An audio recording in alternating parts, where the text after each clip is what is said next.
Science, c'est une spectaculaire inondation qui aurait rempli la Méditerranée il y a 5 millions d'années. Tapis roulant sous-marin, 14 km de large. 14 km seulement séparent l'océan Atlantique, 106 millions de kilomètres carrés, de la mer Méditerranée, 2 510 000 de kilomètres carrés. Les deux énormes masses liquides ne communiquent donc que par un seul passage, ces 14 km. Le détroit de Gibraltar, les colonnes d'Hercule, comme l'appelaient les Grecs de l'Antiquité. Parlons un peu géologie. Dans ce domaine aussi, la science avance à grands pas. On en sait aujourd'hui un peu plus sur la Mare Nostrum, notre mer, des Romains, et sa formation. C'est ce que révèle un article passionnant du National Geographic sur site internet. Il nous explique qu'une couche de sel, de 3 km d'épaisseur, en couvre les fonds marins de la Méditerranée. Cette croûte daterait de 5 millions d'années. D'où vient-elle? Eh bien, elle est due tout simplement à l'évaporation de la mer. Car, à l'époque, Mare Nostrum s'était refermée. Remontons encore le temps, et direction l'époque dite du Trias, il y a 200 millions d'années. À l'époque, un grand océan sépare la Laurasie, bloc qui comprend les actuelles Amériques du Nord, Europe-Asie, du Gondwana, Amérique du Sud-Africain d'Océanie antarctique. Cet océan est appelé la Thétie. C'est l'ancêtre de notre Méditerranée. Car cette masse d'eau va peu à peu se refermer. La tectonique des plaques fait son œuvre. Au Crétacé, Gondwana et l'Eurasie se rapprochent, tandis que l'océan Atlantique se creuse et que naissent Alpes et les Pyrénées. Le rapprochement des plaques ne s'arrête pas là, et voilà qu'il y a 5 millions d'années, le détroit de Gibraltar se referme. Afrique et Europe se soudent, permettant, entre autres, aux animaux de se déplacer. Et la mer intérieure, à présent fermée, de s'évaporer peu à peu sous l'effet du soleil, voilà pour l'explication de notre croûte de sel. Cette épaisseur, composée de sels minéraux, était donc gigantesque. 3 mètres, c'est, par comparaison, ce qui reviendrait à donner à chaque être humain, qui peuple la Terre actuellement l'équivalent de 50 pyramides de Khéops en cristaux. Pas mal. Malgré cela, et le fait que le niveau de l'eau aurait baissé d'1,5 km, les fleuves, Rhône, Ebre, Nil, eux, ont continué de couler. Pas assez pour remplir tout l'espace, mais assez pour alimenter de petites mers intérieures, à l'aspect peut-être de petites mers d'Aral actuelles. On appelle cet épisode historique l'assèchement messinien. Coup de théâtre. Tout d'un coup, brutalement, le passage Atlantique/Méditerranée va s'ouvrir à nouveau. Survint alors un événement qui ferait pâlir d'envie les réalisateurs de films catastrophes. Imaginez-vous, des millions de mètres cubes d'eau vont se déverser de l'océan Atlantique à la mer.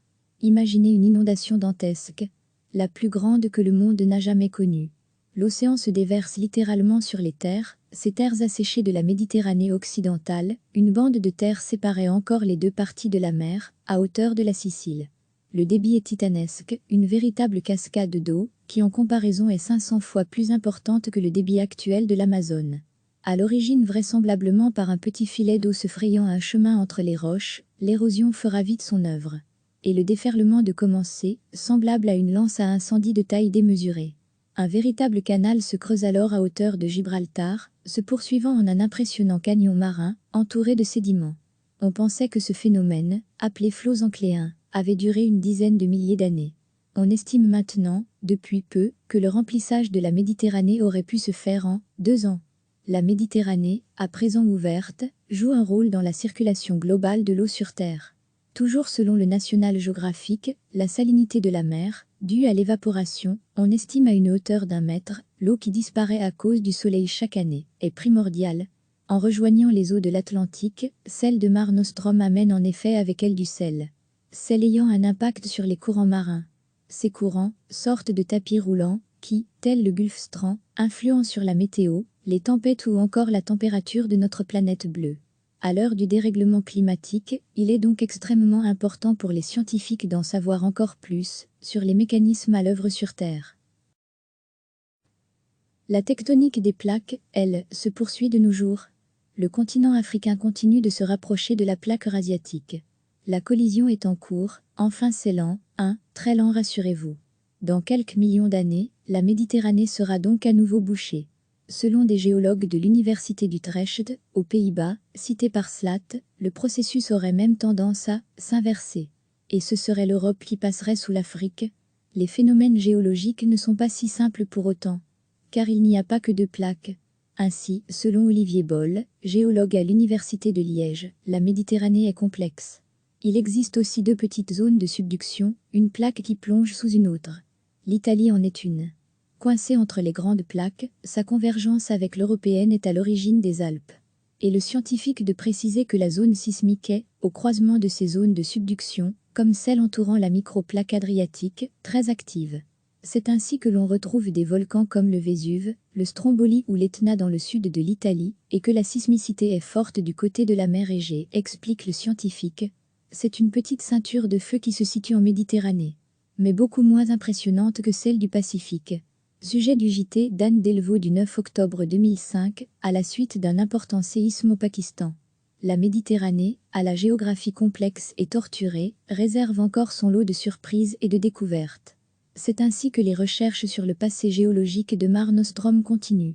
Des travaux de forage vont bientôt avoir lieu, notamment sur les sédiments apportés par cette gargantuesque inondation entre les deux parties de cet espace marin. Berceau de notre histoire et de notre culture, la Méditerranée a encore bien des secrets sur son passé, mais aussi sur notre futur, à livrer.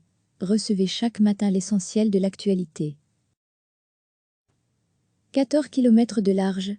14 km seulement séparent l'océan Atlantique, 106 millions de kilomètres carrés, de la mer Méditerranée, 2 510 000 de kilomètres carrés. Les deux énormes masses liquides ne communiquent donc que par un seul passage, ces 14 km. Le détroit de Gibraltar, les colonnes d'Hercule, comme l'appelaient les Grecs de l'Antiquité. Parlons un peu géologie. Dans ce domaine aussi, la science avance à grands pas. On en sait aujourd'hui un peu plus sur la Mare Nostrum, notre mer, des Romains, et sa formation. C'est ce que révèle un article passionnant du National Geographic sur site internet. Il nous explique qu'une couche de sel, de 3 km d'épaisseur, en couvre les fonds marins de la Méditerranée. Cette croûte daterait de 5 millions d'années. D'où vient-elle? Eh bien, elle est due tout simplement à l'évaporation de la mer. Car, à l'époque, Mare Nostrum s'était refermée. Remontons encore le temps, et direction l'époque dite du Trias, il y a 200 millions d'années. À l'époque, un grand océan sépare la Laurasie, bloc qui comprend les actuelles Amériques du Nord, Europe-Asie, du Gondwana, Amérique du Sud-Africain d'Océanie antarctique. Cet océan est appelé la Thétie. C'est l'ancêtre de notre Méditerranée. Car cette masse d'eau va peu à peu se refermer. La tectonique des plaques fait son œuvre. Au Crétacé, Gondwana et l'Eurasie se rapprochent, tandis que l'océan Atlantique se creuse et que naissent Alpes et les Pyrénées. Le rapprochement des plaques ne s'arrête pas là, et voilà qu'il y a 5 millions d'années, le détroit de Gibraltar se referme. Afrique et Europe se soudent, permettant, entre autres, aux animaux de se déplacer. Et la mer intérieure, à présent fermée, de s'évaporer peu à peu sous l'effet du soleil, voilà pour l'explication de notre croûte de sel. Cette épaisseur, composée de sels minéraux, était donc gigantesque.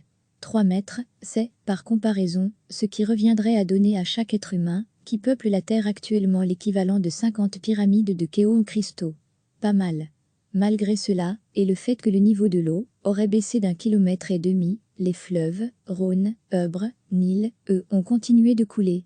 Pas assez pour remplir tout l'espace, mais assez pour alimenter de petites mers intérieures, à l'aspect peut-être de petites mers d'Aral actuelles. On appelle cet épisode historique l'assèchement messinien. Coup de théâtre.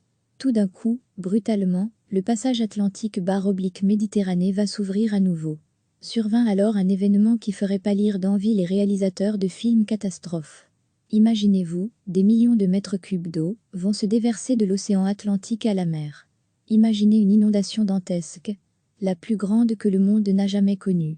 L'océan se déverse littéralement sur les terres, ces terres asséchées de la Méditerranée occidentale, une bande de terre séparait encore les deux parties de la mer, à hauteur de la Sicile.